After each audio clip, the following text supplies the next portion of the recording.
That's right, ladies and gentlemen. It is Commissioner Cooper, and we go west to dig for gold for the San Francisco 49ers. A lot of big hype for this team this year, and it's time for TSS Fantasy.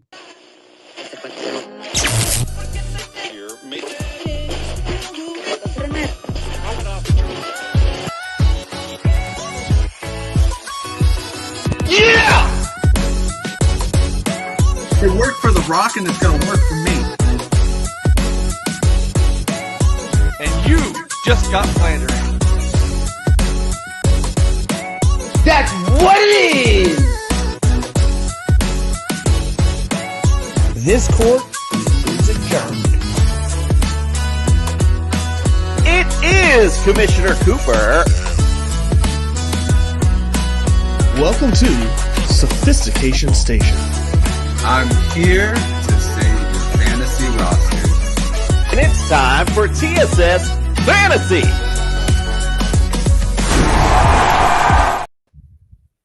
That's right, ladies and gentlemen. We are here for the San Francisco 49ers. We're here, Nick, but where is this guy Justin now? This is his team, and he's late tonight? It's a no-show.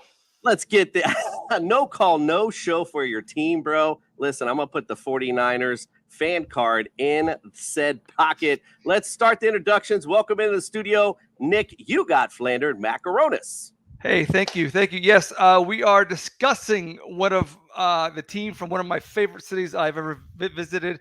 Beautiful city and home of my favorite chocolate, Ghirardelli. Okay, way to throw that one in there, Nick. All right, if you're watching on YouTube, do us a big solid. Hit the subscribe, hit the notification bell, hit a like, hit a comment. Little things stopping you from doing it. Big things popping for us when you do, so we do appreciate that. Go to our sponsors, Underdog Fantasy. Use the promo code TSS. We'll double that deposit up to $100. Also, go to Jazz Sportsbooks. Lots of great promos there. Use our promo code TSS for those. And if you're looking for some championship bling for your fantasy champion, go to Pro Am Belts. They got a lot of great stuff for you there. Nick, we got a busy show tonight, so I'm going to bid you adieu for now. It's time for the doc. I'll see you in a bit.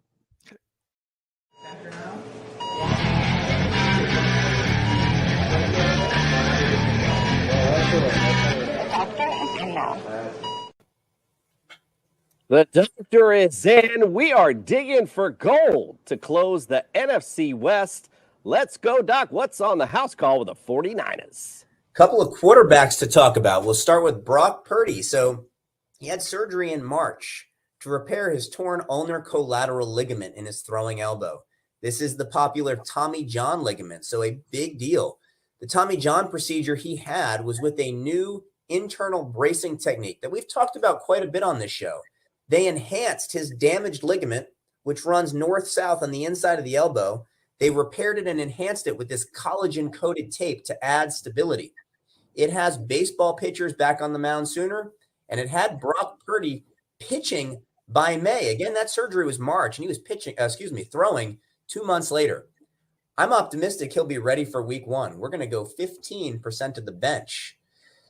Competing with him, we've got Trey Lance. So a finger injury affected his rookie season. He played just 6 games. In 2021, he played 1 game and 15 snaps before that right fibular or lower outer leg fracture and the ankle ligament tears. Now, he's been cleared medically, and he's reported to be 100% at this point. He says he's ready to go for week one. We're going to go 40% of the bench. More so than injury risk, I want to hear what you guys have to say about the Purdy-Lance competition that we're going to see in San Francisco. And lastly, in the backfield, Christian McCaffrey. He burned you in 2020, burned me in 2021 as we both wasted number 1 picks on him. But if you pull those 2 seasons out of the data set, he hasn't missed a game in his other 4 seasons. And despite 2 seasons riddled with lower body injuries, and this is ankle sprains, glute and hamstring strains, so on and so forth, and his advancing age, he's 27-year-old running back, San Francisco gave him a rebirth. I think there's a lot to be excited about. And incidentally, so did the TSS guys. You've got him at number 2. Justin and Flanders at number 1. We're going 35% of the bench. I think he has a good season ahead. Christian, you're back. All right, NFC West is concluded. We'll see you next. Christian, welcome back, my friend. We got a busy show and a lot of people waiting to root on these Niners.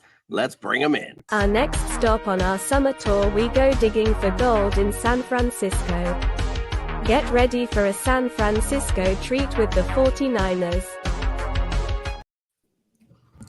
The San Francisco treat indeed. Welcome in, guys. We appreciate you being here. Let's go around the room. We'll start with Jeff first. Welcome into the studio, friend. Yeah, which Jeff? Me, Jeff, or yeah? I'm sorry, the Jeff. Yeah, no, it's cool. There's a lot of Jeff 49er fans on Twitter out there too. You are correct. My fault, sir. No, it's cool. It's cool. Hey, it's good to be here. Big Niner fan, lifetime. Basically indoctrinated from birth, but I was there, born in the heyday. So it was, it was great when I was a kid, and I'm still waiting for number 6. But I'm here repping Saturday to Sunday football. We do some fantasy, we do some college scouting. So I love walking through the new faces that 49ers going to see today. Absolutely. Well, welcome in. Let's welcome friend to the show, Dan Mater. Welcome into the studio, friend. Thanks for having me over, man. It's been a long time coming. Missed you over there. I'm glad you guys are doing really well off on your own right now. And yeah, man, 49ers, I never had a choice. I was born into it, and that was that. And I couldn't be happier about that situation. Coming over from the MD's Fantasy Football Show, a lot to talk about, a lot we just dove into, because I just had Brian Scott on yesterday. We talked a little bit about Brock Purdy, so I'm already prepared on that front. We had Laquan Jones from NFL Network on to talk the NFC West last week, so I'm ready. I'm ready for the show. Awesome. We appreciate you being here. Justin Henry, welcome into the studio, friend. Had to be donning the Niner cap today. Love seeing more of my faithful around here. It's a good thing. Y'all see the Niner brick up there? That's at Levi right now. Diehard Niner fan, baby. Let's go. We got to get number 6 here soon. Absolutely. Love it. Jeff DiMatteo, if I'm saying that correctly, welcome into the studio, my friend. I am incredibly impressed that you nailed that on the first try, because I can't tell you how frequently it gets butchered. Doing great. Thrilled to be here. Pretty psyched to talk Niners tonight and get blown away in some trivia, because I'm really bad when put on the spot like that. But but yeah, repping Gridiron Ratings. We are a fantasy football site. We took a hiatus last year. We're getting ready to relaunch with some new content, a lot of IDP stuff, and I do a lot of Dynasty rookie scouting. So my specialty is I actually spent a lot of time working for a Division I football program. I spent a lot of time working with NFL scouts, talent evaluation. And so I like to apply a lot of that information back into my fantasy evaluations, and, can't wait to share some of that content with you guys. Real life application. You gotta love it. Also, friend to the show, Gino repping the Bay. Welcome into the studio. What up? Gina repping the Bay. It's in the name. Lifelong, diehard, faithful Niner fan. Born and bred.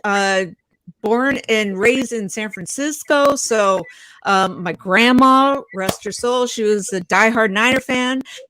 So yeah, I mean, it's just bleeding red and gold, baby.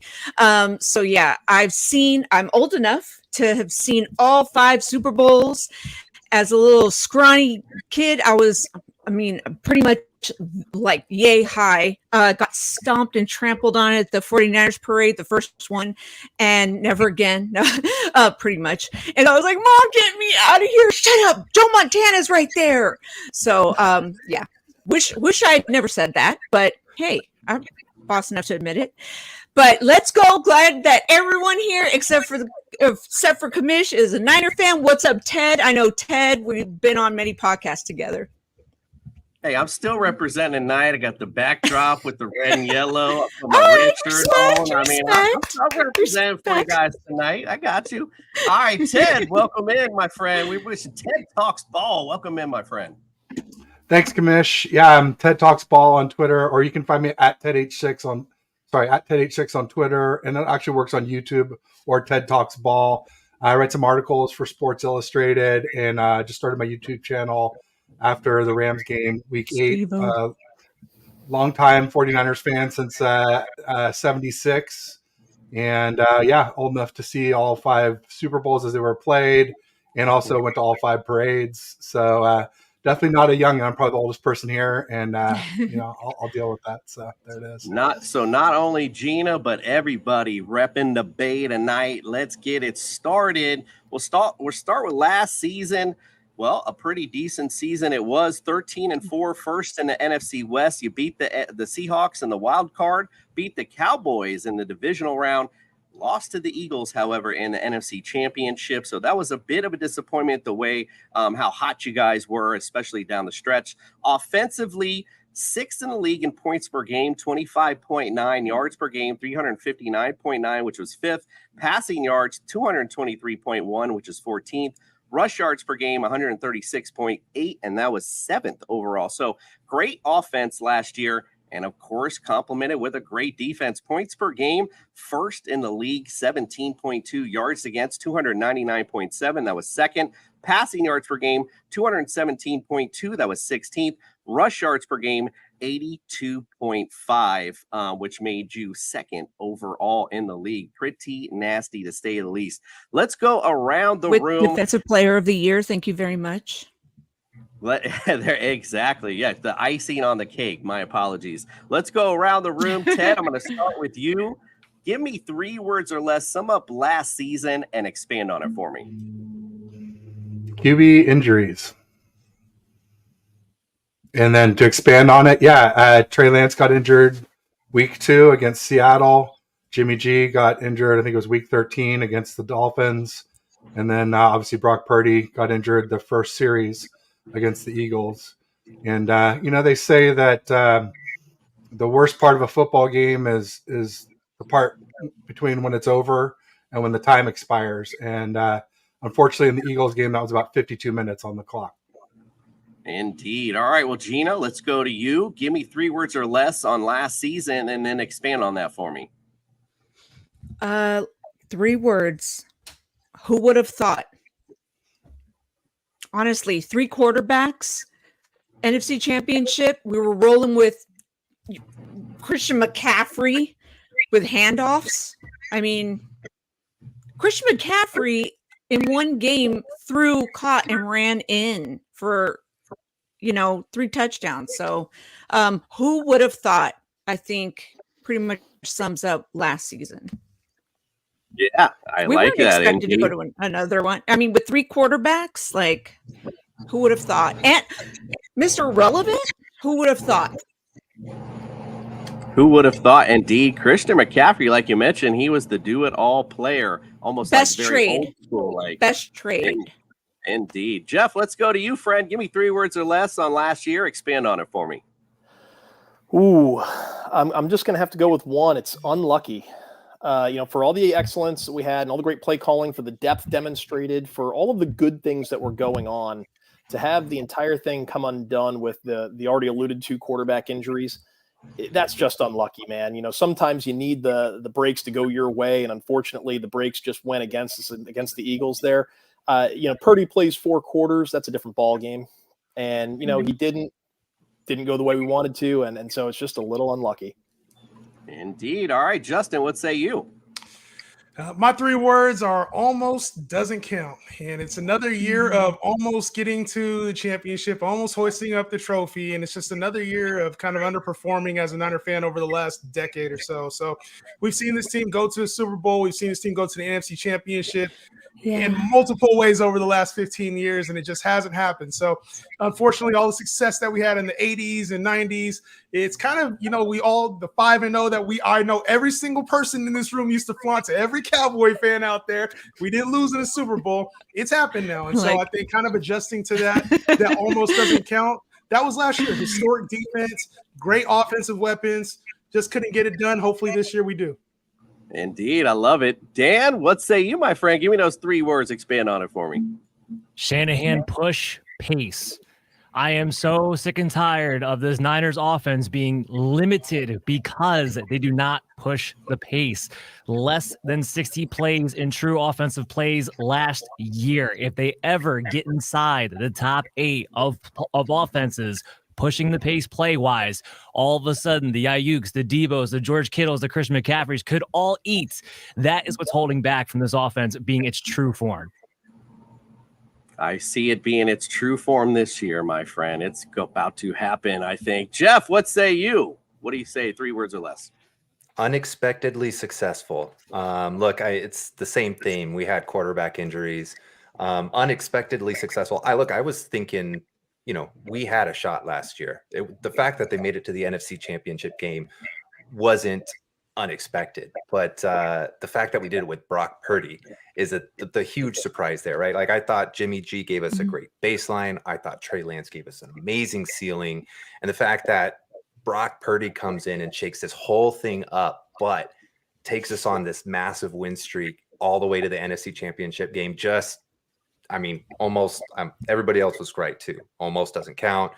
It's disappointing, but look, I think with that adversity, I think you got to hang your hat on it. You got to be somewhat proud of it. You got to look forward. I'll save my negativity for later on in the show. I love it.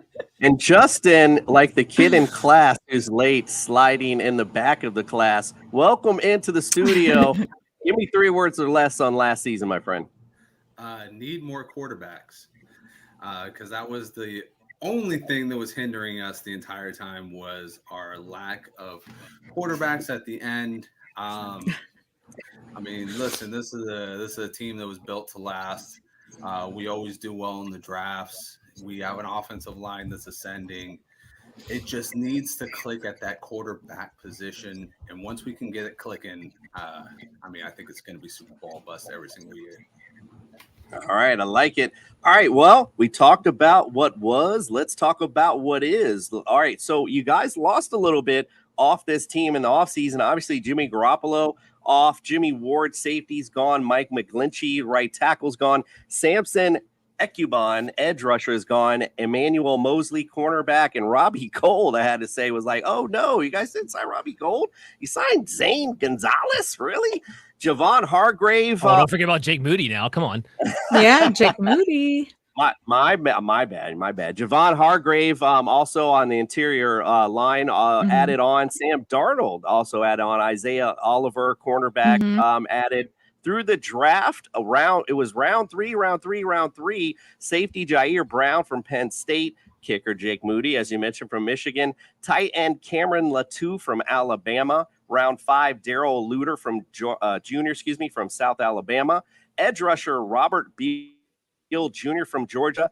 Linebacker D. Winters from TCU, tight end Braden Willis from Oklahoma, receiver Ronnie Bell from Michigan, and linebacker Jalen Graham to finish off your Mr. Irrelevant for this year. Let's go around the room. Justin, we'll start with you. Give me a prediction for this season. Me, Justin, right? We got 2 Jeffs in here, 2 Justins in here. I keep forgetting, man. I'm bad. Justin Henry, you go ahead. You're the guest. Go ahead. Season prediction, man. This is a season where I think we're going to see a lot of the same. The NFC really hasn't turned a lot into, a situation that's not favorable for us, right? For the 49ers, we're one of the top 3 teams in the NFC, if not the top team in the NFC. And I think a clean bill of health would do us a lot of justice. A lot of stability at the quarterback position would do us justice. If Brock Purdy's a starter, I think this is a 12-13 win team very easily in the NFC, potentially higher. If Trey Lance is a starter, it could still be that exact same thing. I think there's just a world where the floor is a little bit lower. So I'm going to go split in the middle. Let's do 12 win, 5 losses. And this is still one of the elite defenses in the NFL. So give me 12-5 season for the Niners. And that's pretty damn good in this NFC. That's for sure. Ted, let's go to you, my friend. Give me a prediction for this year.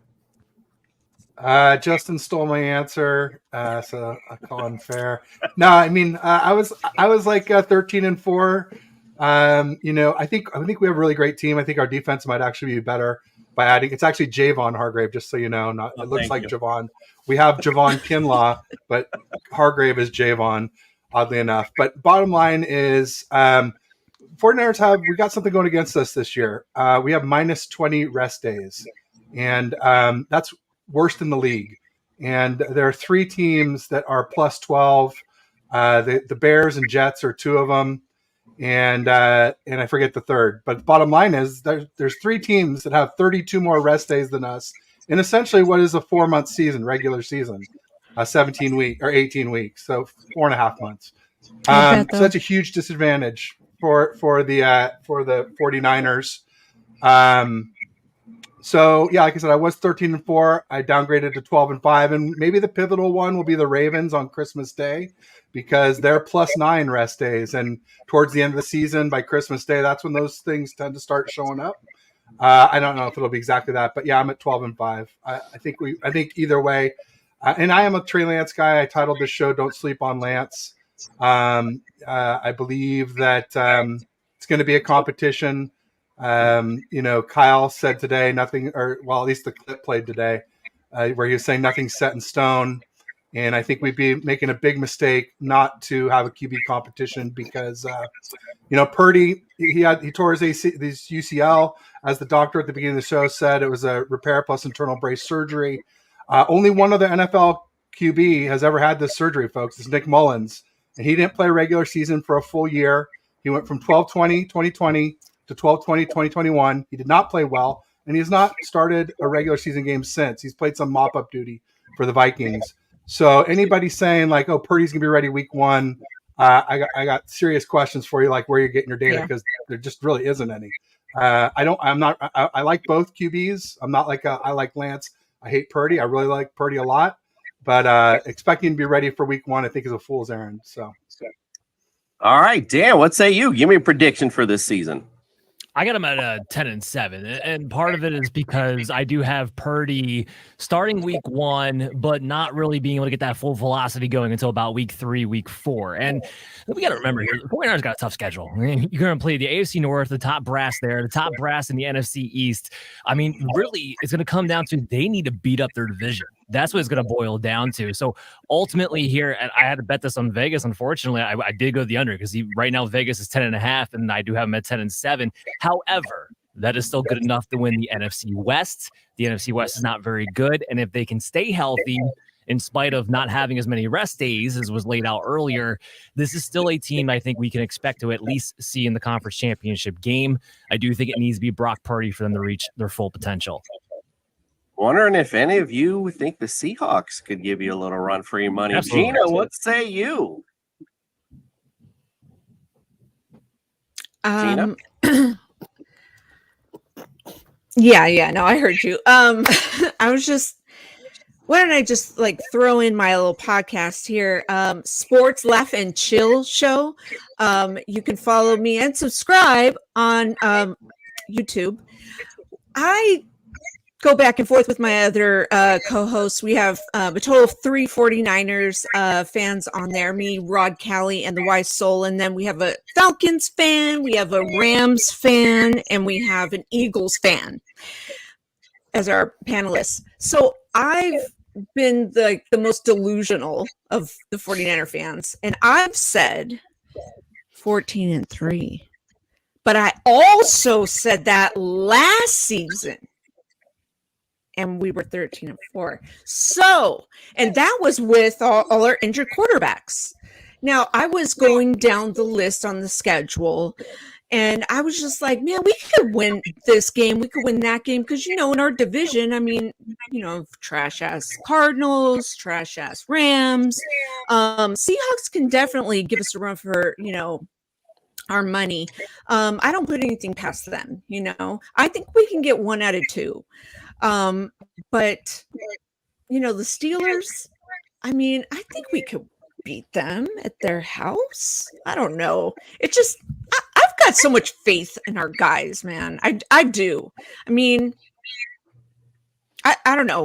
We don't know. I think Trey is going to play week 1. We're hearing all this news about he's coming out a different animal. I don't think Brock Purdy's coming out week 1. I just don't. But, QB competition, let's go. So call me delusional. I don't give a fuck. Excuse my language. She doesn't give a fuck, and the trash-ass Cardinals and the trash-ass Rams. Gotta love the takes. Jeff, what do you say, my friend? Give me your take on this season. I think it's 11 wins this year, and we need to catch some momentum early. That's going to be the critical part of this whole season. If we can knock off Pittsburgh at home, which I think is a taller task than people are giving it credit for, then we get a couple of really what I would consider favorable matchups against the Rams, I don't think the Giants are as good as they looked last year by record. That's not a particularly talented football team. The Cardinals they're going to be competing for the top pick in the draft. You got the Cowboys are going to be tough. They're always tough, but we've had their number. I think that's been safe to say the last few years. The Browns, the Vikings, and then that's where things start to kind of get tough is right after that. So if we can get some momentum there and come out of that where we've only got maybe one loss or maybe even two losses, that might be enough to keep us through the middle of the season and make us competitive with a lot of those better football teams we're going to run into, like the Bengals. Because injuries are going to set in, attrition starts to set in. That's where we start to kind of separate the forgive the term, Gina, the men from the boys. And it's that's going to be the big. It's I didn't want to be offensive. I was just using a general. No, you're good. I'm on a panel with men, and my channel is all men. I'm offended. So I'm offended by. That's right, Ted. No one cares about your opinion. I'm offended by better teams. I'll say better quarterback in Joe Burrow, but we just had 6 players in the PFF top 50. No one else had more than 3. So I don't know who's got a better roster. Fuck PFF. Yeah, I don't know if I trust PFF, but it's I know some of the guys that work there, and I'm not sure I'm entirely bought in. All right, let's go to Zed. I'm full of hot takes.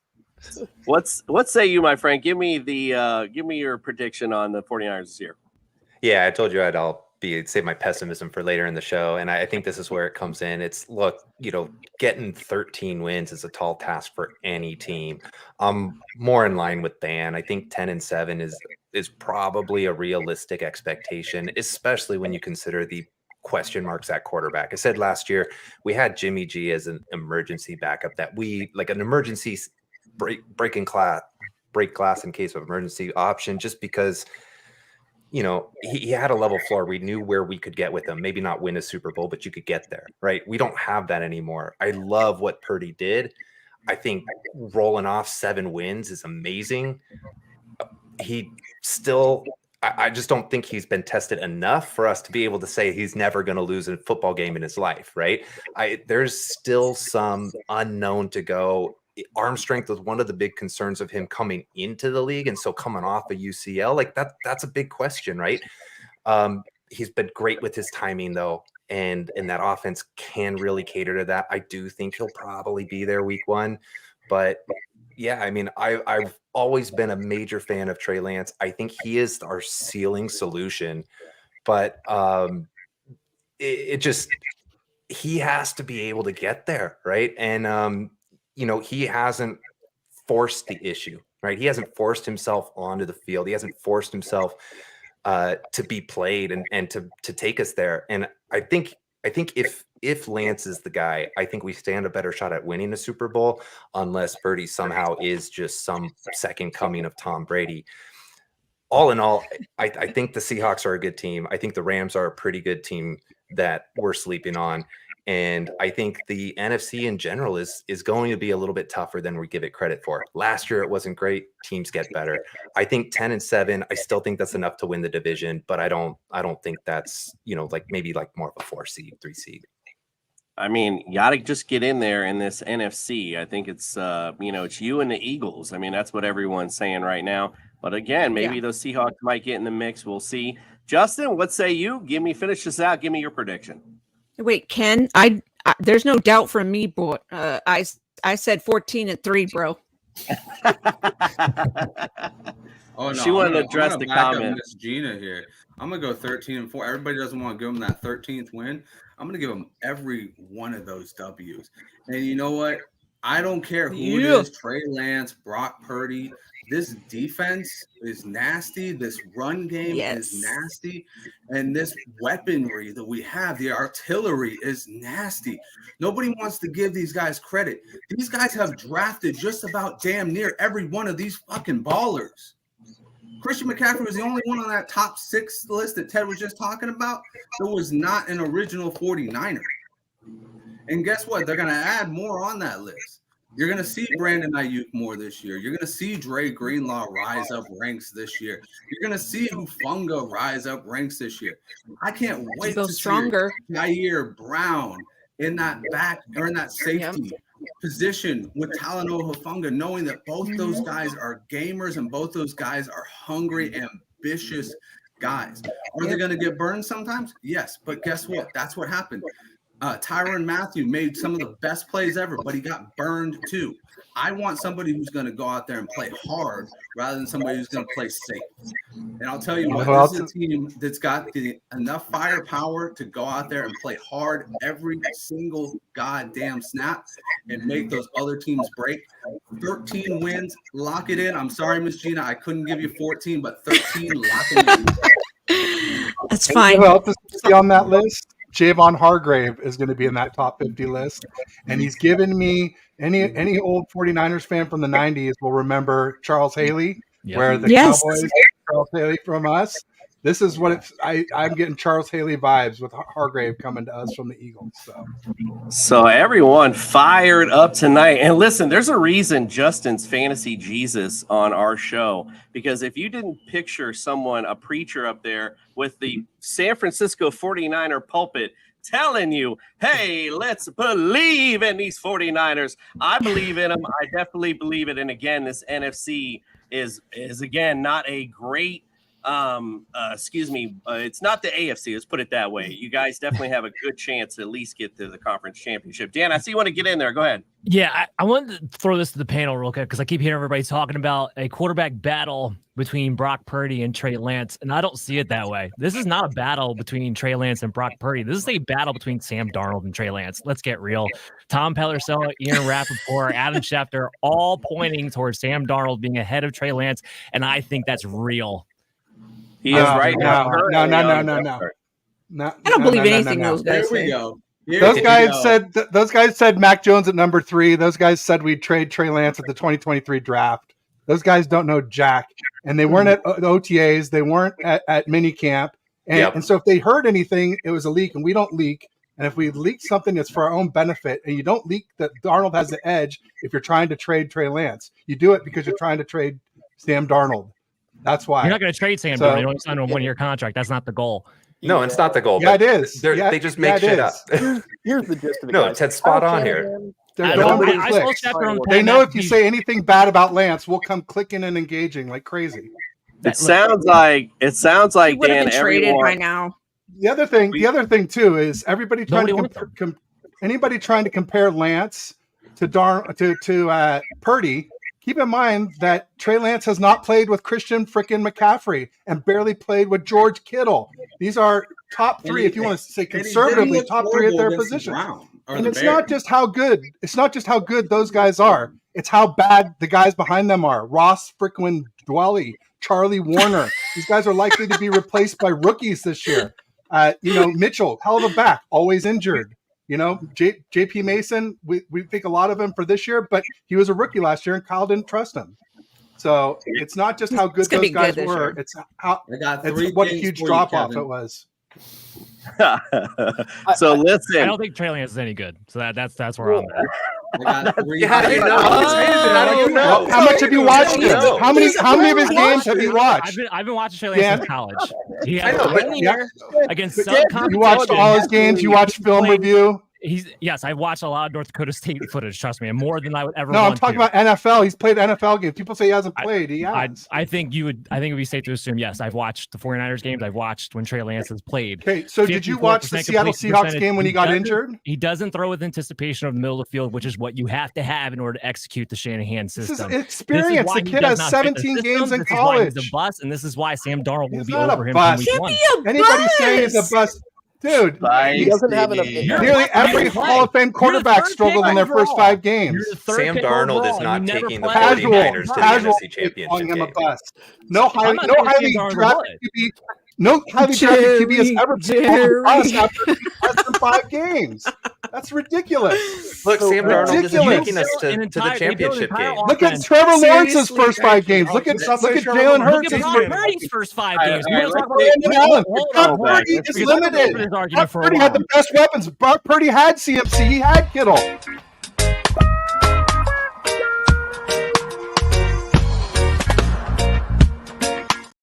I don't want to hear any. I don't want to hear any garbage about Brock Purdy and a small sample size. He's Mr. Irrelevant. He was Mr. I don't care about what the weapons he had. You are Mr. Irrelevant. He was not supposed to It's a play. great story. Trey Lance had an Guess entire what? offseason where he was supposed to be the guy. They built an offense around Trey Lance. He's supposed to be the guy. He showed us absolutely nothing. He snapped his leg in the second. play like he showed 3 us? games. I'll tell you He what, started What? 2. Liberty in his Guys, In a monsoon. He didn't get taken out. He snapped his leg in the Started 3. second game. Let's compare Trey Lance's first 3 And games. in that to the first 3 game, games. he had They're not 143 close. yards in less than the They're not quarter. close. Bears game and the Seattle game. Here's Dude, in the How Seattle can he game, be a Trey bust Lance's after that? offense, In the second Trey game. Lance's offense had 143 yards in less than a quarter. Jimmy G came in and averaged 106 after that. So he creates 11 on 11 football, and it opens up everything for our run game. His running ability. His And run- he can throw ran a deep, 4.65. too, which His is a running safety ability is valve. also overrated. The problem Let's is get Anyone calling him a Kyle bust Shanahan is can't use him. out of their the mind. B word. No He's highly not drafted bad. QB has I will call ever him been out. called. See, I got them on my hotline. You know, I've been on the show many times. Here's the deal. I could just We Skype can't them call in the right kid now bust. for this. It's too soon. So here's the deal. All right, The y'all. plan all was right, to y'all. Way sit too here soon. with- It's too soon to crown for a Purdy, and sec. it's too soon to say Yeah. Lance is a bust. Yeah. All right, 100%. let's It's call- unknowns. He's heading Yeah. into his 4th year. Let's put the Oh, boat Beto on says fire. Trey Lance isn't No a more bust, gas. but Brock Purdy is No more better. gas, Dan. And just opened up No a more gas, can of Dan. shit here that nobody was ready He's throwing for. the gas back on it. Like, Lance's just little third year. comments. Get them fired up. All right, listen. All right, we're fired up now, right? I mean, everyone's ready. So let's get it on, right? We're gonna play a little fantasy quiz show 49ers edition. Justin, my co-host, I'm gonna ask you to sit out if you don't mind, because that way the teams are even. I'm sorry. So we're gonna go Jeff squared. Well, I wanted you can hang out. I just want to, whatever. We're going to go Jeff squared and Gina against Dan, Justin, and Ted. I teamed Dan and Ted up for a purpose, so we're not getting at each other. Let's go. It's Fantasy Quiz Show. Basically, what I'm going to do, just like Family Feud, I'm going to pair you guys up. I'm going to ask you a question. You'll shout out the answer. If you have the highest of that other person, you get it control for your team. You guys get a chance to finish out the round. Obviously, you'll get a X for a wrong answer. If you get 3 X's, the other team, will get a chance to steal, just like Family Feud, basically. Okay. All right, well, let's get it on. It's time for the Fantasy Quiz Show 49ers edition. There seems to be no sign of intelligence. It's the Fantasy Quiz Show. Justin Jefferson. Justin Jefferson. It's going to be a long game. Not going to be a long game tonight. We got 49er experts in the building, and those watching along, please throw those answers up. However, I'm not going to have time to look at them, but please play along. It's lots of fun. We're going to test your 49er fandom here tonight. Let's go, Jeff, to my left. And Dan, we're going to get you guys started off mano a mano, round number 1. Top 5 answers on the board. Excuse me, take that back. Top 6 answers on the board. Here's your question. I want to know, in all-time 49ers history, who are your rush TD leaders? Who's Roger that? Craig. Roger Craig? No. It's Ricky Waters. Frank Roger Gore. Craig is in the house at 50, and I heard, Dan, you say Ricky Waters? Frank Gore too, yeah. It's Gore. Gore. Thinking out loud. Gore. Which Gore. one did you say? Frank Hey, Gore. hold on. I said it There's no- first. Which one did you say first, Dan? I said Gore. Oh. Right, but it was Jeff and Dan who were mano a mano. Oh. What did you say, Frank Gore. Dan? Yeah, we were all supposed to be quiet, I thought. Yeah. I don't know. Well, they didn't talk, so I just Oh, threw it out yeah. there. What's going on over here? All right. So listen. So the judge in the back's giving you an X, Dan. That's Justin. So nothing I can do about that. Let's move it on. It's gonna be you're gonna explain it now? Go ahead. Thank you. Yeah. So, Dan, there's nothing against you, but I heard Ricky Waters first out of your lips. Okay. I was thinking out loud, so I might have. That's fine. I'm just. He said out of your lips. He was here for like two seasons. Out of your lips. It's my lips. All right, thank you, Jeff. Out of Look, you your got to set the lips. pressure, right? I got to put Mr. Sam Darnold on the spot. But hey, I mean, I see Gina, I see Jeff out there. I see this enthusiasm. I think we're going to play. Absolutely, you're gonna play 100. I've never even asked anyone that because everyone usually just, obviously. But when does everyone pass in Family Feud? Like, come on, let's go to the other Jeff. What's your next guess, sir? Well, I mean, Gore was at the top of my list, so that's what I was going to roll with, Frank. From you, Frank Gore, 64 is number 2 on this list. So you got number 2 and number 3. Gina, what say you? Roger Craig. Roger Craig's already been guessed. Yeah. Oh.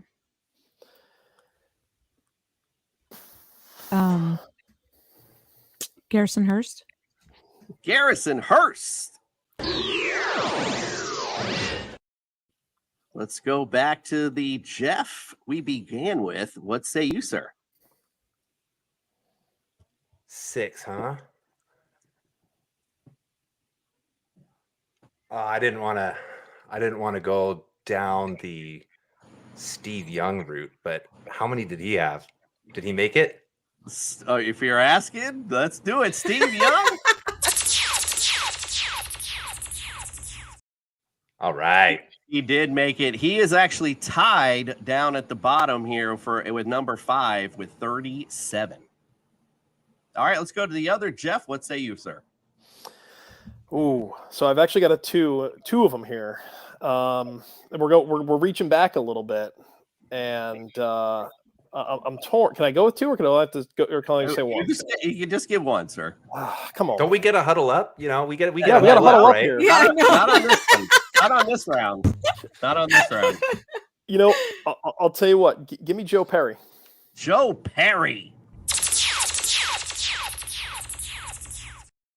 No relation to Steve. He is number 1 on the list with 68 rush TDs. Gina. Oh, Sherry. Gina, what say you?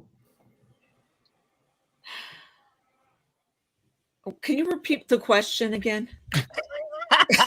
Your rush TD. I'm serious. Leader. Rush TD leaders. Okay. Can we huddle up? Can we gotta. Yeah, really. Rush TD When do we get leader. to steal? That's what I want to know. Yeah, we need like a little private. They have to side get all room. 3 wrong, I think. Rush TD leader. Rush TD leader. I've got another one. Say it louder. Backfield too. I'm gonna have to go with Rush TD leader.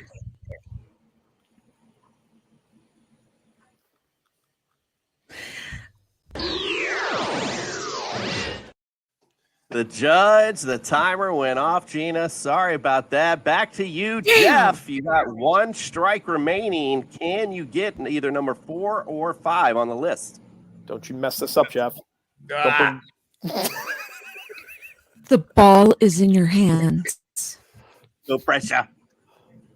Yeah, why Tittle this had a hand bunch is going to of be in rushing your. touchdowns too. I have to throw something out.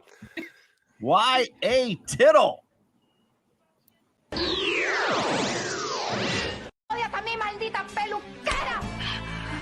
No, sir, you are wrong on that one. Justin, Dan, Ted, you can huddle up together. One concise What kind of trivia answer. is this? Let me know how to steal it. Frank Why don't we Gore. huddle up? Do we whisper it or? We already said Gore. We got Gore. It's like Family Feud, It was right? You get to Frank huddle up Gore. and try to steal, Yeah, right? you can huddle up on this one. You can huddle. This is where I think you Gore huddle was up. already said, so we can't say Gore- Frank Gore again. I don't think he played long enough. I was thinking Barlow, but I don't think he Kevin played long Barlow enough. Who was in the $1 million backfield? I thought that was Joe Perry, but that's already been answered too. Yeah, Joe Perry was already said. I was thinking Barlow too, but I wasn't sure if he was around long enough. I Barlow don't would think he was probably be my there guess. long enough. What about Wendell I think they were Tyler? good enough. Ooh, Maybe. it's Wendell Cut that Tyler. Too It's sick. Wendell Tyler. Go ahead, Ted. I'll back you on Run this it, one. Ted. Yep. You think it's Wendell Tyler? Not on the list. So number 4 is Ken. Number 4 is Ken Willard. He is 45. And number 5, tied with Steve Young, J.D. Smith. You know, smoking J.D. Smith. Yeah, I don't know. All right. I was going to go Hugh McElhaney, but okay, that was Let's go to round number 2. We're going to go with Justin and the other Jeff DiMatteo. You guys are going to go for round number 2 again. Get that 49er fan card out. Here we go. Hey, Top Mike, 5 answers on the board. Here's your question. And it's just them two. Here we go. Top 5 answers. It's who? Wait, it's who? It's Jeff and Justin on this one. You're up. Okay. We'll tell you when you're up, Gina. Here we go. Top 5 answers on the board. I'm still going all-time history, but I want to know winning percentage. I want to know the teams you have the best winning percentage against.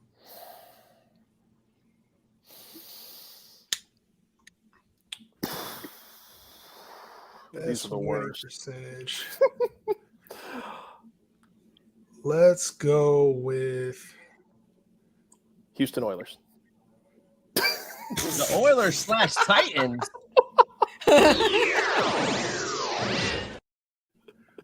Justin? You said percentage, not number of wins. Let's go with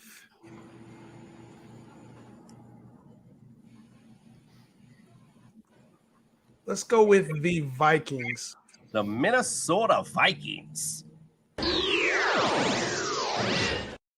All right, Jeff, back to you, but this time it is winning percentage, as you just mentioned, but it is not teams that are not around anymore. So it's all teams that are around right now. So no, you're good, but I want to know for your next guess.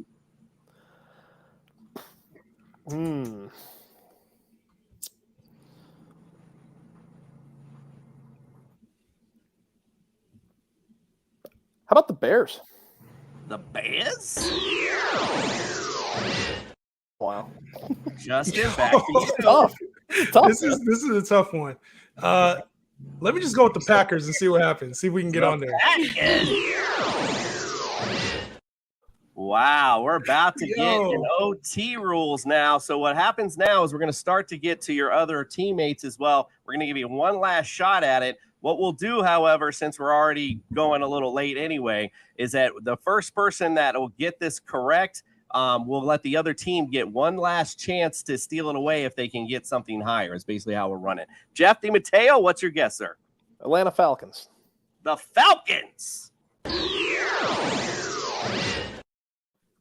Justin. The Saints. We're running out of teams. Saints. I believe we're at maybe, what is that, 6? So we're at like 28. 6 teams I don't have a towel. If I had it, I'd throw it in. This is love it. All right, we're gonna. Yeah. So where now are these questions from? Now we're gonna go to the like other. How many years was Candlestick alive and shit? You know, what year did it end? We're gonna go back to the other Jeff. What say you, sir? What's your guess? Well, let's just start with maybe like one of the most losing franchises. I'm gonna go with the Browns. The Browns. Gina, what's your guess? I mean, I'm just gonna go with the first thought that came into my head and just go from there. The Cowgirls. The Cowboys. And I realize I just messed that order up. So my bad. I got to give the other team 2 in a row now too. Dan, what say you? The Bengals. The Bengals.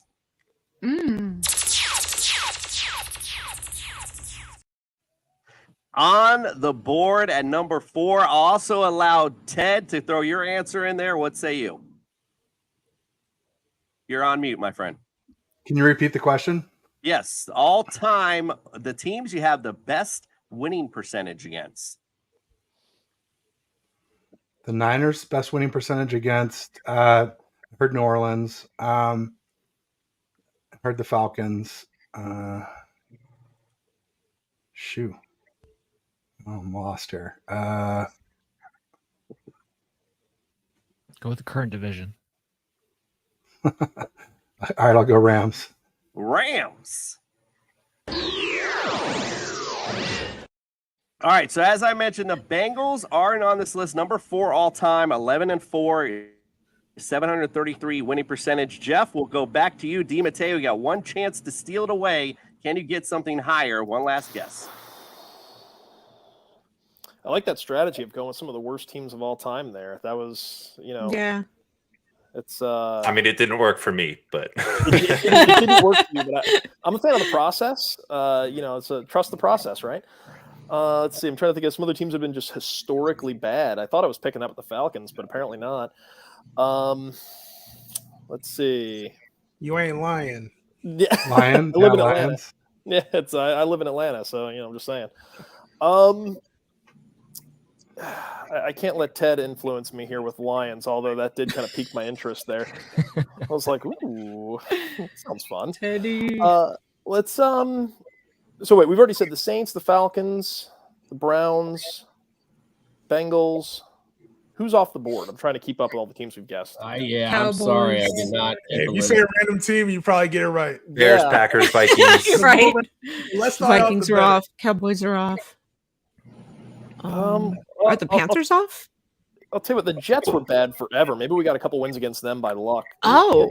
Let's go with the Jets. The New York.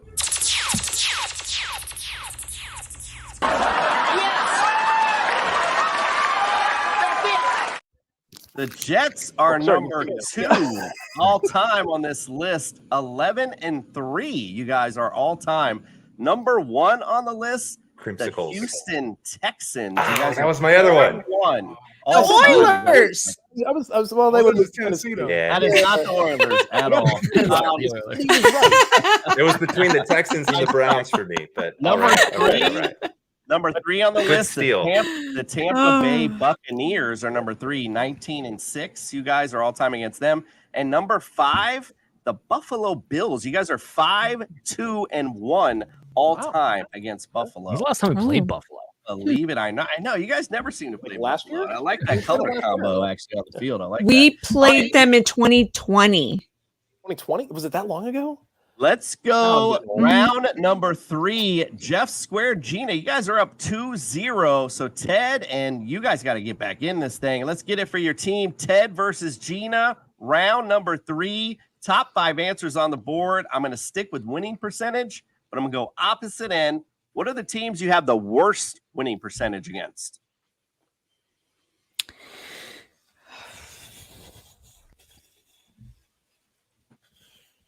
I mean, Seattle Seahawks. The Seahawks. Right off the jump, 19-29 against the Seahawks all time, 396 winning percentage. Gina, do you got to guess any higher than number 3? Yeah, the Cowboys. The Cowboys. Negatory on that one. All right, let's get back in it. Let's start with Dan. What say you on this one? We'll go with the Rams because we had a lot of years where we got killed by them. The Rams. Justin, what say you? You know, this team might kind of come off as like, probably not. But I remember in the late 90s getting our ass whooped every single time by the Carolina Panthers. The Panthers. Number 5 on the list, 9-13 all time against the Panthers. Ted, back to you, my friend. Green Bay Packers. The Packers. Good one. Look at that. That makes me so happy. I mean, I know recently we're 4-0 against them in NFC Championship games, but it felt like in the 90s they owned us. Yeah. 2 strikes, Dan. This is it. Gotta nail it here. What do you say? Lowest winning percentage against the team.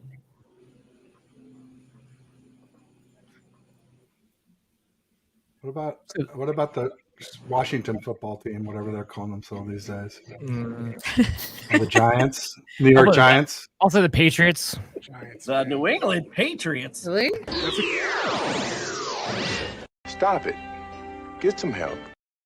That's actually a really good guess. It's been on everyone's list, so a very educated one at that, but unfortunately not correct.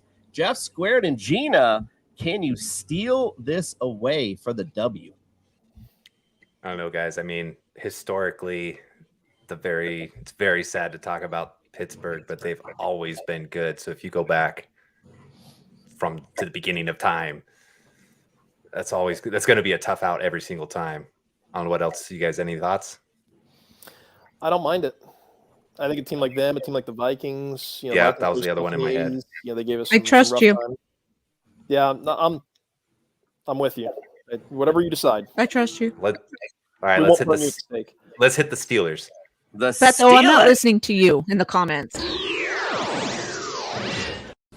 Why?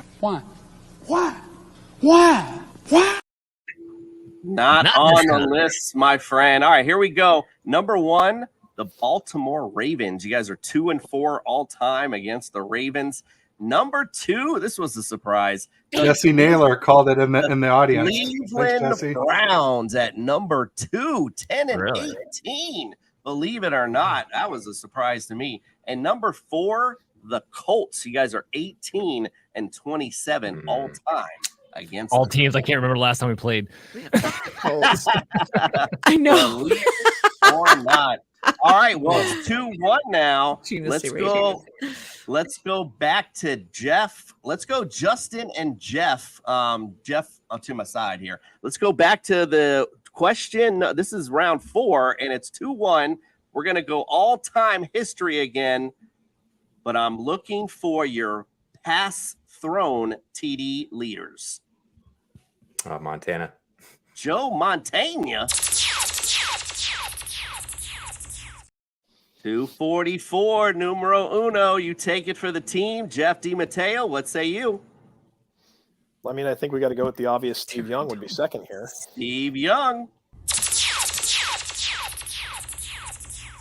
Number 2 on the list with 221. What say you, Gina? I'm going to go Jeff Garcia. Jeff Garcia. Ooh. Comes in at number 5 with 113. Back to you, Jeff. Let's go, Gina. Me or him? Which Jeff? The original Jeff. I'm the other Jeff. I threw his name out earlier. I still love him from the history books. Y.A. Tittle. Y.A. Tittle. There you go. Believe he was 6 when I looked that up. Why couldn't you add 6, man? Yeah. Hey, how about you, my friend? John Brody. John Brody. Yeah, good. John Brody is number 3 on the list, 214. There's only one guy remaining. Gina, do you know it?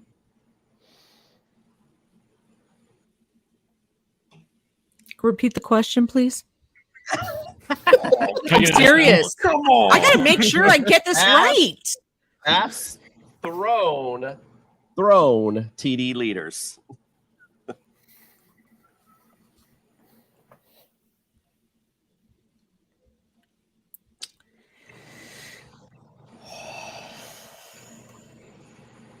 Oh, what's his name? That's the guy. Wait. Hold on.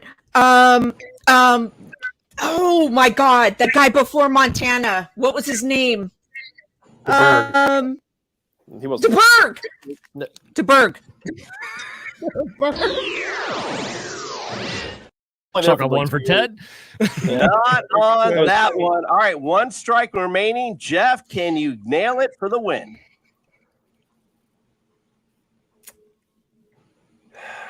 I think it's still going to be somebody from more of the modern age. It's just more touchdowns. And man, we rode through some dark years with Alex Smith, but he was around for a while. So I'm going to guess Alex Smith.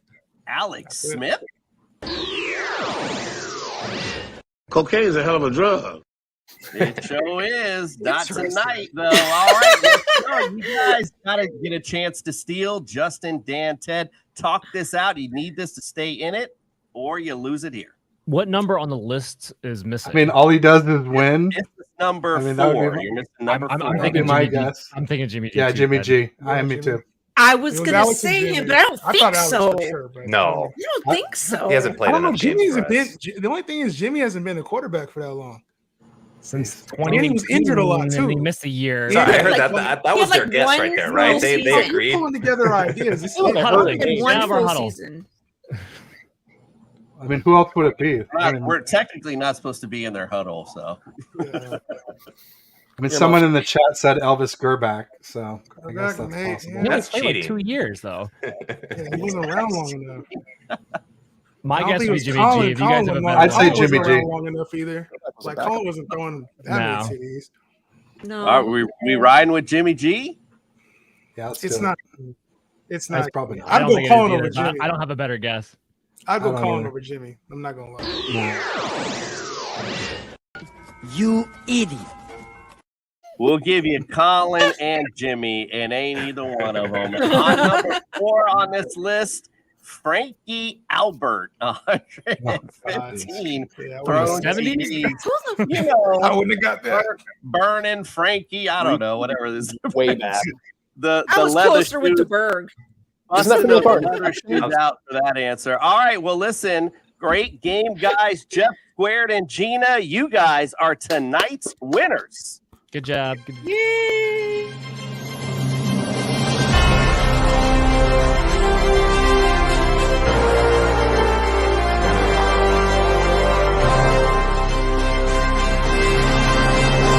Holy hallelujah, we've done it.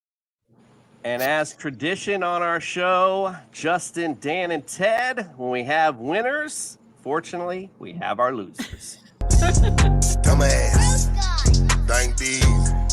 They call me dumbass. Play kind entertainment. Stupid. So you're telling me there's a chance?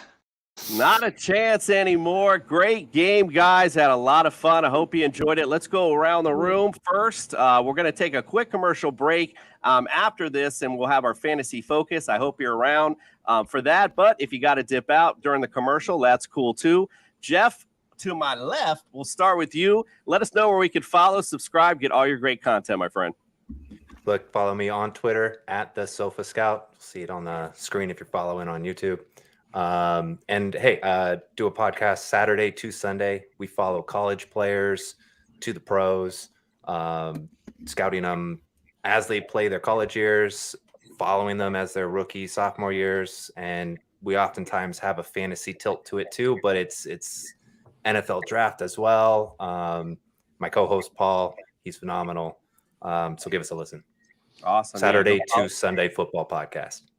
Go follow, subscribe, get all his great content. Jeff DiMatteo, where can we follow, subscribe, get your great stuff, friend? I actually have my handles right on the screen there at NFL_DiMatteo. I'll have the relaunch of the site, gridironratings.com, going. Man, I'm hoping it's next week. The web devs are getting back to me on Monday, so we'll see how that goes. But definitely check me out on Twitter. You can also find me on Threads at Gridiron Ratings. And I hope to see y'all there. Awesome. Excuse me. Follow, subscribe, get all your great content. Gina, what say you, my friend? Where can we get all your great content? I'm Gina Rep in the Bay. You can follow me on all social media by the same name, and I'm a co-host of my show Sports, Laugh, and Chill. It's in the name. We talk all sports, mostly just football and basketball. You can catch us Monday nights and Wednesday nights at 6:30 Pacific, 9:30 Eastern. Come check us out, guys. We're a lot of fun. We roast each other too, so it's a lot of fun. But yeah, come subscribe. We know about roasting on this show. I assure you. Go follow, subscribe, get all your great content. Dan, how about you, my friend? Where can we follow, subscribe, get all your great stuff? Oh boy. Well, we got the at Belly Up MDFF show. That is the main show social media Twitter account. We also have myself at Dan Mater on the screen there, FF, and you can follow us, the MD's Fantasy Football Show, on YouTube, all your podcast apps, and it's the same for Instagram and Facebook and then Threads and everything else. I can't even keep up anymore.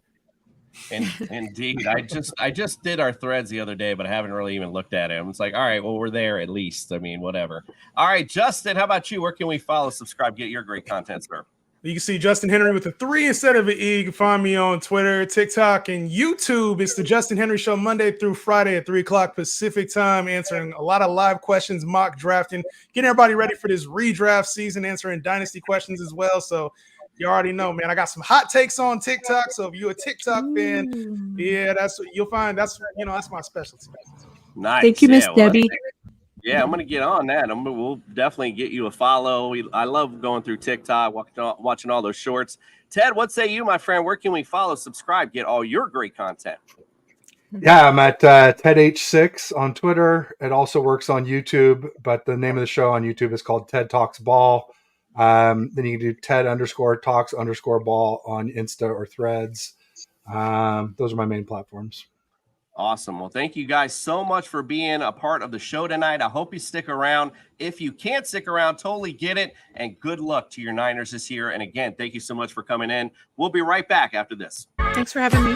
Fantasy Sports Corp and Underdog Fantasy have teamed up to start your fantasy season off in the win column with Best Ball. What is Best Ball? It's quite simply the easiest way to win. No team management, no trades, no waivers. It's their biggest contest ever and it has only gotten bigger. You simply have to sit and win. You don't even have to set your lineup. Always get your best score every week. Just enter a contest, draft your team, and Underdog will do the rest. What could make this even better? How about free money, up to $100 using our exclusive promo code? Go online now and use the promo code TSS to double your deposit up to $100. You tell them Gingerbread sent you. Good girl. All right, well, let's get it on for a little fantasy focus.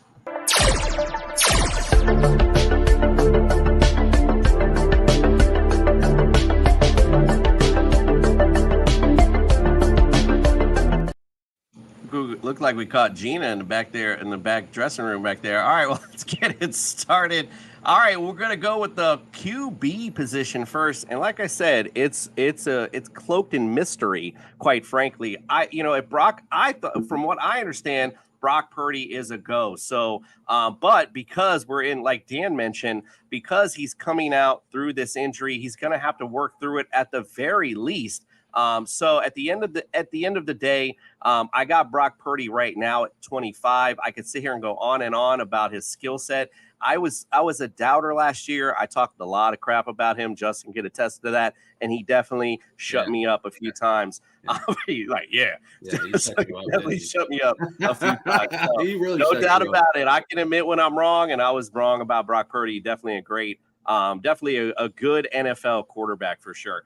Nick, you've been in the back, my friend, patiently waiting. What say you on this QB position? I don't even know what to say. Trey Lance, I kind of agree with Dan. I'm not real high on Trey Lance neither. So, what do you say? You're on mute.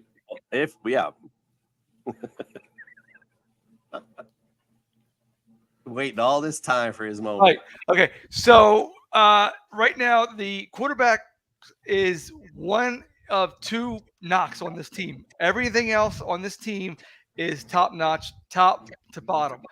But when you got three lousy quarterbacks, you don't have one. So you got a guy that's played 5 games in 7 years. You got a guy that sees ghosts, and then you got a guy that just caught a lucky streak, and this year he's gonna come back down to reality.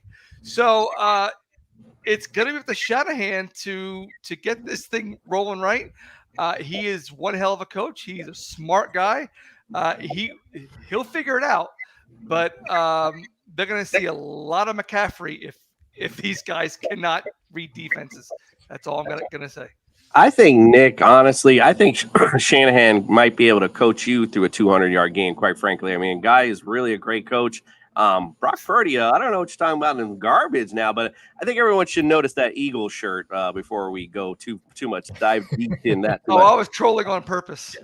Justin, what say you, my friend? Go ahead, give it to me. What do you say about this QB spot?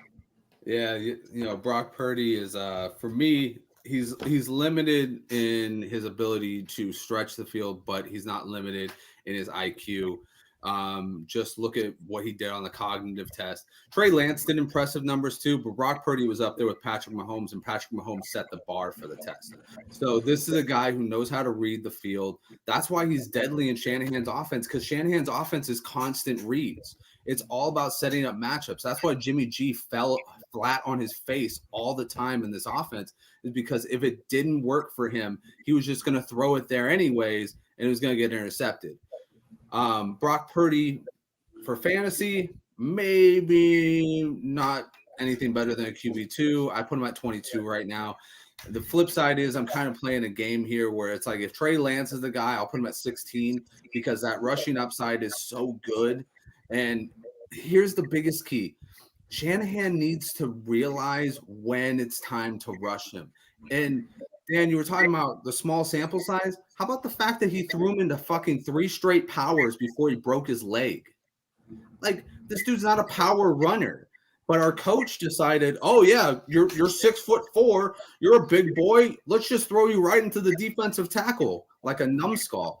That's one of the biggest things I have against Shanahan is he thinks that he's smarter than he actually is. He's an absolute whiz kid when it comes to getting people open.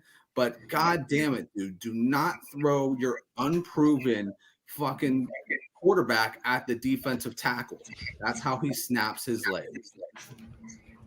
Justin got a little bit of hurt in that voice, isn't there?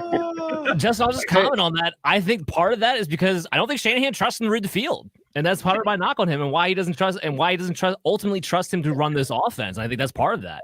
Yeah, but I mean, come on now, 3 powers, like nobody fucking runs their quarterback straight up the middle 3 fucking times. Like not even Jalen Hurts does that. Like they space him out. Like he ran it. Well, remember Shanahan was the offensive coordinator who got RG3 killed. So yes, 1,000%. 1,000%. Dan, let's go to you. Let's get your take on this QB position. Look, ultimately, I am not thrilled with any of them. I'm not saying Sam Darnold over Trey Lance because I'm a Sam Darnold fan. That's not the case here. I just want to make that perfectly clear. But as far as running the offense goes, you have to be accurate over the middle of the field. Brock Purdy completed 75% of his passes when throwing over the middle of the field. That's what I'm going to go off of. That's what this offense needs. It's play action over top, over with Debo. And that's what or Kittle or whoever is going to be the scheme guy going on a crosser pattern. That's what you have to go with. That's the guy I trust most to make that pass out of all 3 of them. The second guy I trust the second most would be Sam Darnold. Lance is very good outside the hashes, but this offense isn't built to go outside the hashes very often. And that's ultimately my problem.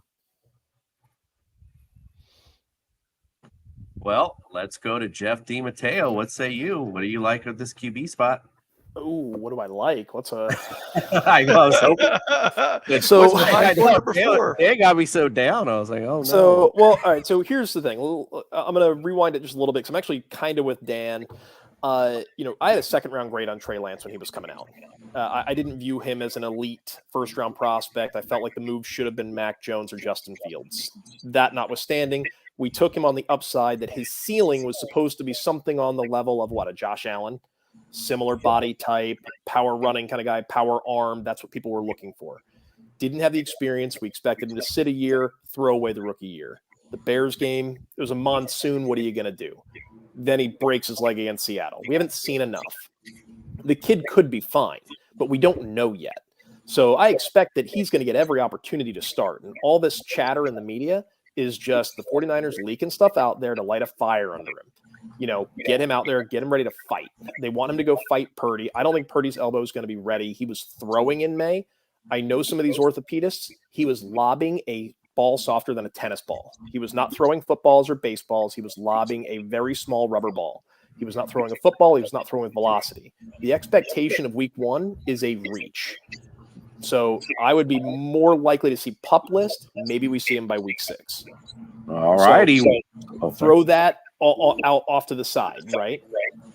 Sam Darnold's a guy I didn't like either. I actually had him behind Mike White when he came out in the draft. So we're sitting here with 3 quarterbacks that is like, this is a really sketchy situation. My hope here is that Trey Lance comes out, takes the reins, shows that he's worth all that trade capital and that number 3 pick. and can guide us where we need to go. But it's going to come down to momentum. Can he read the field? Can he get the ball out of his hands? I like it. Jeff, what say you? How many wins did you guess, Jeff? 11. Okay, I was saying. I was the low guy on the totem pole. I think everyone had 13 and 14. I and had 10. I had 10 too. I was at 11. Yeah, and that's but it. The Giants and Vikings were overrated, so I gave us some easy wins in the beginning of the year. Yeah, I mean, Nick's wrong. It's not trash, right? Like, it's not. It's just unknown. Like, there's so much unknown at the quarterback position. Yeah. I want to see what Brock Purdy could be. I mean, I know it's not going to happen because there is nobody else in the damn world like Tom Brady, but like, just, what if this kid is actually really good and just a savant on the IQ side, and like maybe he can build that arm strength up so that it's proficient enough that he can take the shots when he needs to. It's like arm strength wasn't Tom Brady's forte going in either, and he's still the greatest of all time, right? Now that's not going to happen, right? Just because you don't just get a generational quarterback like that. So I don't think that's actually the case. And I really think Trey Lance is going to be the ceiling case for us. We talk a lot about it on our podcast. Traits get drafted, right? We don't know what Trey Lance is. We don't know.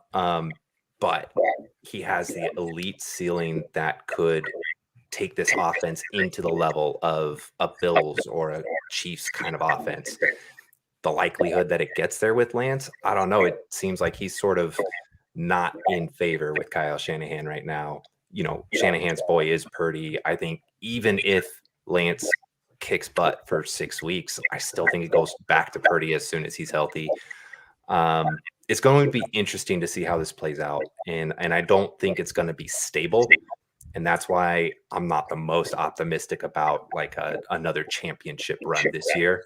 But the roster's in really good hands, and what I want to see from the 49ers this year is some development. Yeah, listen, at the end of the day, it's a very unique situation where we go into a season with a team with a question at QB, but yet they look like one of the darlings in NFC. Like, we don't see that a lot. It's pretty cool to see with this Niner team, because look at this running back situation, Christian McCaffrey. Now, he burned me a long time ago, but obviously those days are long gone. And I got him ranked number 2. And the only reason why is because I like Eli Mitchell still, too, to maybe eat in a little bit. But, I mean, we're splitting hairs. Number 1, number 2, he's the man. I don't need to give you a big analysis on it. I got my experts in. I'll let them do it. Nick, what say you? I can guarantee you if I get the number 1 pick this year in any draft, that's who I'm getting. There is nobody else out there that I want. He's the best back on the board. He backs our premium. He's the man. Now, Elijah Mitchell is a far cry behind him. He may eat into his carries, but not enough to deter me not to take him 1 overall. Justin, what say you? Yeah, I mean, I'm going to save it. He's 1 overall for me, too. Eli Mitchell's 42. I like him because Christian McCaffrey has an injury history, but I hate him because he has an even more extensive injury history. Like, Eli Mitchell can't step on the field for 2 games without missing 5. This guy he's just constantly battling knee and shoulder issues, which is not good for running backs. If you're really in a pinch, you draft him as the handcuff to CMC, because when one goes down, the other will fill in. Also, Eli could still get a touchdown. We saw it when he came back. He still was getting touchdowns even when CMC was on the field. Niners were blowing teams out, and they would throw him out there. And he's a little freaking monster on himself, dude. He's fast, and he loves to hit people, which is all Shanahan loves. So, yeah, I still got him at 42, and then CMC's obviously number 1. Jeff DiMatteo, let's start with you on this one with the running back. You got to love CMC. I'm not quite as high as everybody else. I think I must be 2 right now. I'm putting a lot into Bijan Robinson. The situation's just too perfect in Atlanta with the O-line and the workload they get there. But CMC gets some of the most efficient touches in the NFL. He gets them through the air, which is worth more than a carry. He gets enough carries and he gets enough work in open space that makes him a fantasy dynamo. You got to have him. I love Eli Mitchell. I've been RB37, but to Justin's point, I've only got him at 14 games. So I expect him to miss a little bit of time because, well, he misses time. It's kind of what he does. Indeed. Jeff, they used to be to my left. How about you, my friend? Yeah, I mean, I don't really have to add much. McCaffrey's a dynamic talent. You're investing early in him. I'll take him first too. But I guess maybe just one extra little color comment. Like, I'm not really worried about the age. I think his game is still great and will still be good for another few years. I like it. Dan, what do you say? Well, Jeff, I want to put Bijan number one. I wasn't quite able to do it because the offense for the 49ers ultimately was the tiebreaker for me. We'll have more scoring opportunities, but I do have Bijan as a real close 1B in that situation. I'll point this out. Mitchell, 34 to McCaffrey's 32 carries when they're both on the field. A lot of that came with Mitchell's 18 carry performance, but the kicker is McCaffrey, 22 targets to Mitchell's 4 during that time. And ultimately he gets 13.5 opportunities to Mitchell's 9.5. Now, that's not a big number when you're talking about a guy who's going to be number one running back overall or number two, depending upon how you're looking at that. But it's how efficient McCaffrey was. He was as efficient as he was his 1,000-yard season in his 8 weeks 18 stretch with the San Francisco 49ers. So that is ultimately why I still put him number one. His 17-game projection, over 1,100 yards, 9 touchdowns, 100 targets, 700 yards, 6 receiving touchdowns. That's 15 total touchdowns and 1,800 scrimmage yards. That is kind of what you're looking at with a Christian McCaffrey. That's still on the table. And ultimately, this offense might go through him first unless we figure out the quarterback situation. That's why he's still my number one. Indeed. Like I said, he was Mr. Gadget Man last year. So we'll see. Go Gadget McCaffrey. You are back, my friend. All right, let's go back to the receivers. Let's go Deebo Samuel. I think he's going to get back a little bit to what I think that was like a little bit of an off year last year, to be honest. Like, I didn't like the way, he was used, really. They took away that wide back role, I guess, since Christian McCaffrey was in. Not to say he won't be doing a bunch more of that this year, but I think they'll utilize him in different ways to get him off, so to speak. So I like Deebo. I got him ranked number 12 right now. I got him pretty high. Brandon Ayuk, I'm not really sure even where to put him, to be honest with you, because I'm not really sure what this QB situation is going to look like. So that's like the only faith I got right now in any of these receivers right now is Deebo Samuel. I know Brandon Ayuk is good, but I'm just not sure what QB is going to be in place. So that makes a big difference in what receiver obviously will step up in this offense. Jawan Jennings, Ray McLeod also on this roster. Nick, let's go to you. What do you say about the receiver court? Well, I'm going to say this and none of you is going to like it, but Deebo and Brandon Ayuk are both awesome. However, there's one football and there's 5 mouths to feed. There's people that are going to suffer for as fantastic and wonderful as Deebo is. In PPR, I have him ranked 24th. And that's because a lot of the passes early on, because of the weak quarterback play, is going to go to Kittle, the short routes, and the safety routes out to McCaffrey. Once the quarterback, the offensive line, everything begins to gel, then they're going to start unloading beyond the hashes, and then we're going to throw in Ayuk at 30. So again, are they not talented? Not at all. I think they're fantastic. It's the fact that the situation that they're in, there's just so many mouths. You got to keep whatever offensive juggernaut going, puts points on the board. That's what you start off with. And when you got a poor quarterback situation with what you have, you got to go through the running back first and the tight end. Justin, how about you, sir? Yeah, I've been a Brandon Ayuk guy since pretty much day one. When they drafted him, I looked at him as a smaller version of Deebo Samuel, even though they're the same height, but he's just not nearly as built as Deebo Samuel is. But he is a much better route runner And it took him going to the doghouse to kind of get through in his head that, like, hey, you got to unlock all this potential. These past 2 years, he's been absolutely killing it. He has been the talk of camp each year. He's been showing up to camp when other guys like Deebo Samuel are not. They're going out, they're talking about the Eagles, they're showing their kickboxing videos, all this shit. Brandon Ayuk is showing up. You know, Brandon Ayuk was showing up with Trey Lance the previous year when he was going to quarterback camp. So this is a guy who is invested. This is a guy who's getting in the reps. He's constantly working. He's constantly honing his craft.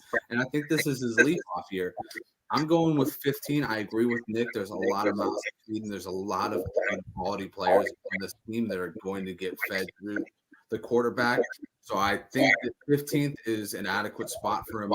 Deebo right now, I got him at 22.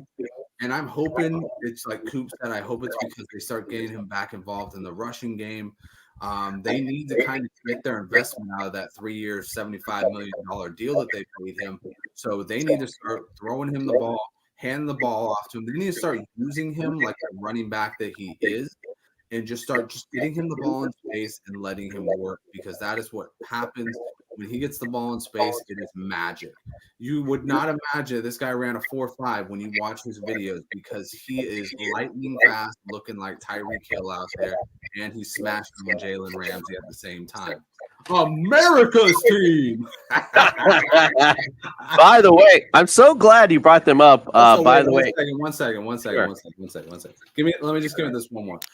Juwan Jennings is out for me because I think Ronnie Bell is in.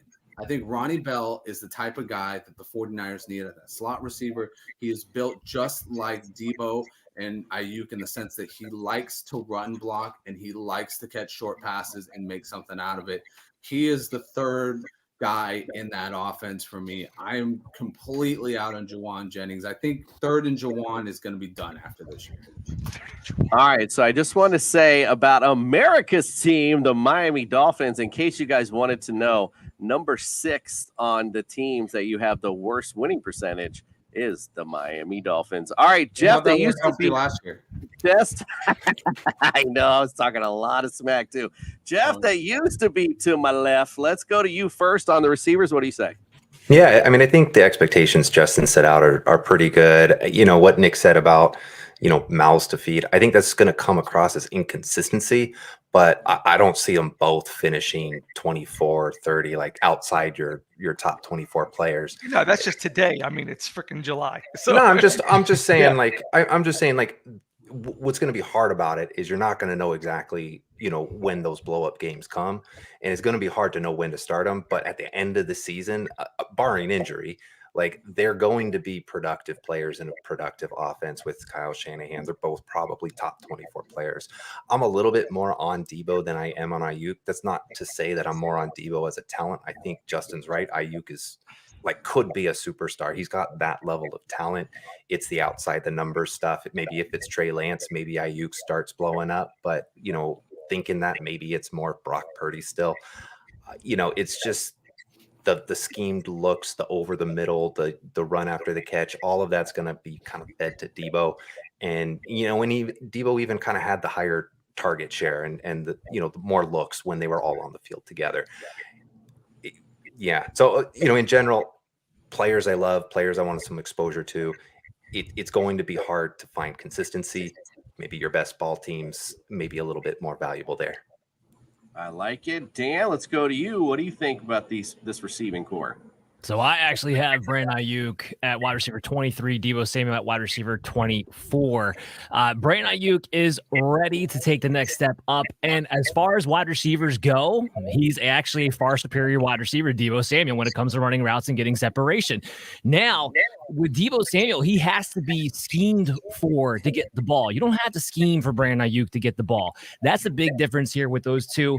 And Deebo, over the last couple of years, has only had a 2% team target target share more than Brandon Ayuk.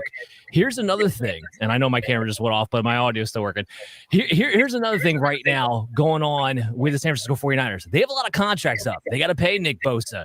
There's a very real chance here after this year they can get out of Debo's contract and pay Brandon Ayuk instead. I think it's also why there's an investment on Shanahan's side to make the Brock Purdy thing of it all work as far as the contract situation of it goes. So thinking long term, I think the 49ers might be more invested in having Ayuk be the guy than Deebo Samuel. So I do have one spot ahead of Deebo. I like it. I like it. Jeff, what do you say? I think I'm actually going to be the most contrarian of the group here. I've got Ayuk at 22 and Deebo all the way down at 39. So here's the deal. When Deebo had the blow-up year a couple of years ago, he got a lot of it on the ground. There was a lot of rushing work, a lot of touchdowns. It was really dependent on some different scheming and some different usage with McCaffrey and Mitchell. And even if Trey Lance plays, a lot of that work and that type of touch goes away. Debo's not getting the same touches that Kittle gets. He's not getting the same touches that Ayuk gets. Ayuk is going to be the guy, but we can still expect McCaffrey to get his work. Mitchell's going to get some. And I'm expecting at least 6 games of Trey Lance / Sam Darnold and somewhere between 8 and 10 games of Brock Purdy. So as these different quarterbacks play, we're going to get different types of workload from these different players. If it's Trey Lance early, maybe we're going to see an uptick in Deebo, and he has an early blow up, right? Brock Purdy comes in, suddenly it pivots back to Ayuk and Kittle. If you check out the splits, I use RotoViz and some other places, you can actually see how the passing game splits change pretty radically with the different quarterbacks. That's really important to note for fantasy. So let's just assume for a second it is Purdy for the bulk of the year, or even half of it. And Deebo, he doesn't play a whole season. Let's be clear. He's done it once. I got him for 14 games. 14 games, wide receiver 39 is not the worst thing ever. But we've got to assume that this guy's going to miss time because when he got paid 3 years, his first 3 years in the league, he had 2/3 of his career production in that one season. These should all be considered red flags. I was actually against the heavy, handed contract. When I heard the Jets were offering 2 second-round picks, one of those guys turned into Breece Hall. I was like, why didn't we just take that deal and send Deebo on his way? Deebo's a nice player. I like him a lot, but we have to be really concerned about the injury history and the financial investment put in play. These splits don't line up for Deebo to be an elite fantasy asset unless he's getting carries and goal line type work. I like it indeed. Okay, some good insight there. Let's go. Listen, we usually tie the defense and the tight end together. We're already at this 90 minutes, so this is pretty simple for me. George Kittle, number 4, number 3, number 2, number 1, doesn't matter. He's one of the elite tight ends. You definitely want to go grab, bottom line. And as far as the defense is concerned, one of the few that I would actually draft, like the ones that I'm actually looking for to get after. Other than that, I'm looking, NFC South defense to stream. Other than that, though, the Niners are somebody, if they're out there and I'm liking this stacked up team I got already, there's one of those set it and forget it defenses that I like to put in. Nick, let's go to you. What do you say? Yeah, right now I have Kittle at 4. Pretty much, everyone knows George Kittle. And I think the Niners are going to be a top 5 defense again. So you're an idiot if you don't pick them. Easy money indeed. Justin, what do you say? Yeah, I agree with you guys. I got 3 things to say to Kevin Wilson real quick. 1, you went 0-3 against us last year. 2 is the place you're going to get accustomed to. And 1, remember, this is our game. The San Francisco 49ers, baby. Fuck them sea chickens. Hey, you got a nice way to fire. Where was this last night, bro? You should have popped on and said this last night, too. This was at Gabriel Iglesias last night. That's great. All right, well, Dan, what do you say? Tight end and defense. Why are you drafting? I think I'm going to be contrarian here. I have George Kittle down at 6. I'm not super enthralled with him as far as being a top 5 tight end. Here's the problem. He was super reliant on touchdowns last year. And with Mike McGlinchey gone, George Kittle is going to be asked to block a lot this season. It's a big reason why they drafted the tight ends that they did to try to take some of the workload off of him. They've already talked about that fact. So while George Kittle might be the best all-around tight end in the entire NFL, from a fantasy standpoint, he's always been wildly inconsistent, and I don't have my top 5 as a result. The defense, I do have as number 1 overall this season. Ooh, this is why we do the summer tour. I love a little insight like that for sure. Yeah, that makes perfect sense to me. I like it. Jeff DiMatteo, what do you say? I mean, the Niners are a top defense. I've got Kittle at 4. I think we've already kind of beat that horse to death. But something we got to look at for the Niners is Drake Jackson. We didn't get to see a lot of him last year, but with Hargrave, Armstead, and Bosa all healthy up front, he's going to be a free runner more times than not. So if you're playing in a D special teams league or even an IDP and you're getting points for sacks, that's a last part of the draft type of a player. That's a guy you're going to get sneaky production out of. I like it indeed. Jeff used to be to the left. Close us out. What do you say for the tight end and D? Look, you got to follow Jeff DiMatteo for his IDP stuff because that's one of the sites I use, man. So he's smart. Look, parting shot. I got to go put the kid to bed, but I just had to say, George Kittle. I love, everybody's on Travis Kelce. I still think George Kittle is probably the best tight end in the league. It's him or Kelce. It's one of those two, and it's neck and neck, and it's close, right? Like for me, it's hands down Kittle. He's my favorite player. And fantasy, it's just not going to happen on the fantasy side, and that makes me really sad. But his stretch last year gave me some hope. It just means the offense has to catch fire same way it did before. And my prediction says I don't expect that. But if everybody else, if Gina and everybody's right, then maybe you catch gold without having to pay like premium prices that you would for Kelce or Andrews. Absolutely. All right. Well, tell the kids good night from us. We appreciate you. Guys, we appreciate you for stopping in tonight. It was fun celebrating your Niners. Good luck this year to those San Francisco Niners. We will look for you at another date. We are closing out the NFC West. Next week, it's the AFC West. We start on Monday with the Chargers. Supposedly, lights out. Sean Merriman is going to join us, but we know how that goes.